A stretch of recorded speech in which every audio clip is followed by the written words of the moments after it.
Hi friends, welcome to Misha's cooking kitchen. இன்னைக்கு நம்ம கிச்சனில் ஒரு செம்மையான செட்டிநாடு ஸ்டைல் சிக்கன் கிரேவி தான் செய்ய போகிறோம். வாங்க எப்படி செய்யறதுன்னு பார்க்கலாம். அதுக்கு நம்ம ஒரு பேன் அடுப்பில் வச்சுக்கலாம். இதில் இன்னைக்கு நம்ம கொஞ்சம் முழு மசாலாலாம் சேர்க்க போகிறோம். இதில் கொஞ்சமாக கஸ்கஸ் சேர்த்துருக்கேன்னா 1/2 ஸ்பூன், 1 டேபிள் ஸ்பூன் சோம்பு, 1 டேபிள் ஸ்பூன் மிளகு, 2 டேபிள் ஸ்பூன் முழு கொத்தமல்லி. இது கூடவே நம்ம கொஞ்சமா கல்பாசி எடுத்திருக்கோம், 2 ஸ்டார் பூ, 1 இன்ச்சு 3 துண்டு பட்டை, 5 ஏலக்காய், 5 கிராம்பு, 6 to 7 முந்திரி. இது எல்லாத்தையுமே ஒன்னா இதில் சேர்த்துக்கலாம். இது கூடவே ஒரு கொத்து கருவேப்பிலை, ஒரு 5 வரமிளகாய். இது எல்லாத்தையுமே சேர்த்து ஒரு நிமிஷத்துக்கு நம்ம நல்லா இந்த மசாலா அது வாசனை நல்லா வர வரைக்கும் நம்ம இதை வறுத்து எடுத்துக்கலாம். மசாலாவை அதிகமாக வறுக்கக்கூடாது. ஓரளவுக்கு மசாலாவில் நல்லா சூடேறி மசாலா அது வாசனை நம்மளுக்கு வர வரைக்கும் நம்ம இதை வறுத்து எடுத்துக்கிட்டா போதும். இப்போ பாருங்க, இது 1 நிமிஷம் ஆயிடுச்சு. நல்லா கமன்னு வாசனை வருது. இந்த டைமுக்கு இப்போ நம்ம ஃப்ளேம் ஆஃப் பண்ணி இதை வேற ஒரு பிளேட்டுக்கு மாத்திக்கலாம். இப்போ நம்ம அதே பேன்ல ஒரு அரை மூடி துருவின தேங்காய் எடுத்திருக்கோம். இந்த தேங்காயில் இருக்க ஈரப்பதம் போற வரைக்கும் இந்த தேங்காவை 1 நிமிஷத்துக்கு நல்லா வறுத்து எடுத்துக்கலாம். தேங்காவையும் நம்ம தீய வச்சிடக்கூடாது. அதுல இருக்க ஈரப்பதம் போற வரைக்கும் நம்ம தேங்காயில சூடேத்திக்கிட்டா போதும்.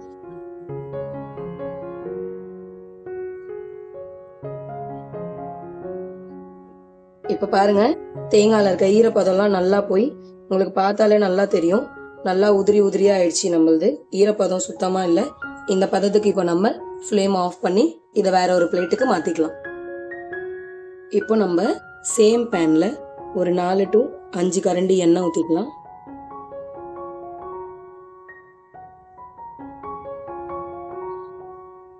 எண்ணெய் நல்லா சூடாகட்டும்.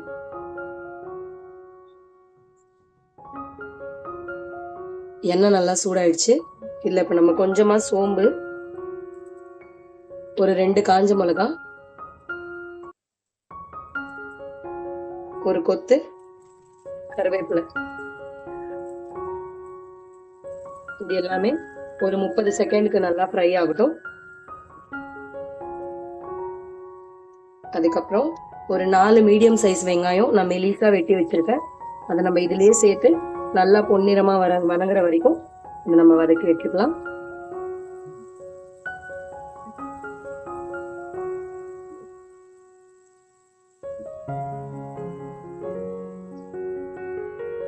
இப்ப பாருங்க, வெங்காயம் நம்மளது நல்லா வதங்கிட்டு இருக்கு. இந்த நேரத்துல நம்ம ஏற்கனவே சூடு பண்ணி வச்ச இந்த ட்ரை ஸ்பைசஸ் எல்லாத்தையுமே ஒரு மிக்சர் ஜாருக்கு சேர்த்து இது கூடவே நம்ம சூடு பண்ணி வச்சிருக்க இந்த தேங்காவையும் சேர்த்து அரைச்சி எடுத்துக்கலாம். இப்ப பாருங்க, நம்ம வெங்காயம் நல்லா பொன்னிறமா சிவந்து வதங்கி வந்துருச்சு. இந்த பதத்துக்கு இப்ப நம்ம 1 டேபிள் ஸ்பூன் இஞ்சி பூண்டு விழுது எடுத்து வச்சிருக்கோம். அதை நம்ம இதுலயே சேர்த்து நல்லா இஞ்சி பூண்டு பச்சை வாசனை போற வரைக்கும் வதக்கி எடுத்துக்கலாம்.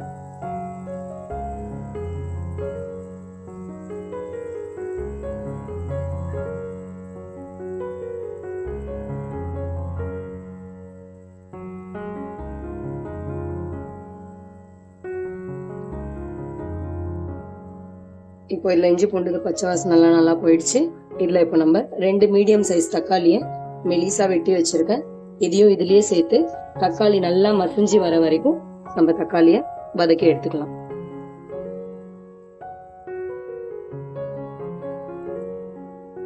தக்காளி நல்லா வதங்கி வர்றதுக்காக இது கூடவே நம்ம இப்ப கல்லுப்பு சேர்த்து கிளறி விட்டுக்கலாம்.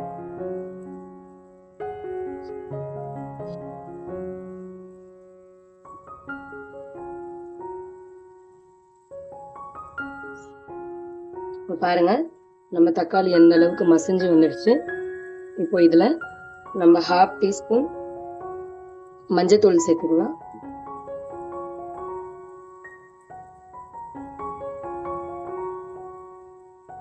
இப்போ இதுல நான் 1/2 கிலோ சிக்கன் எடுத்து கழுவி தண்ணி இல்லாம எடுத்து வச்சிருக்கேன். இதையும் நம்ம இன்னைக்கு இதுலயே சேர்த்து ஃப்ளேமை ஹையில் வச்சு ஒரு நிமிஷத்துக்கு இதை நல்லா கிளறி விட்டுக்கலாம்.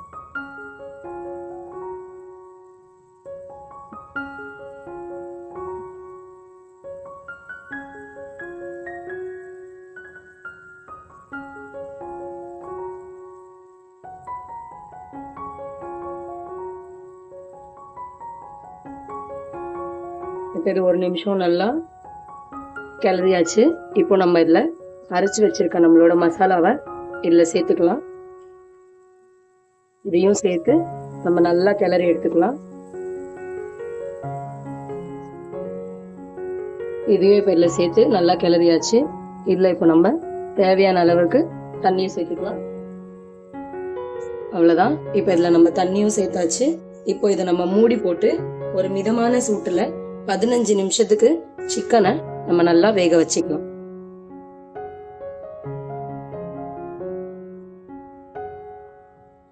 பாருங்க, 15 நிமிஷம் ஆயிடுச்சு.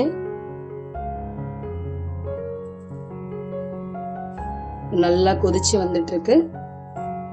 இதுல இப்ப நம்ம ஃப்ரெஷ்ஷான கொத்தமல்லி தூவி இறக்கணும்னா கமகமன்னு நம்மளோட குழம்பு ரெடி ஆயிடுச்சு.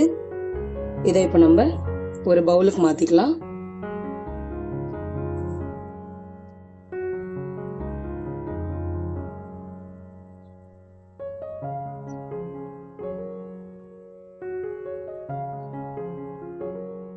அவ்வளோதாங்க, கம கமன்னு சூப்பரான நம்மளோட செட்டிநாடு சிக்கன் கிரேவி ரெடி ஆயிடுச்சு.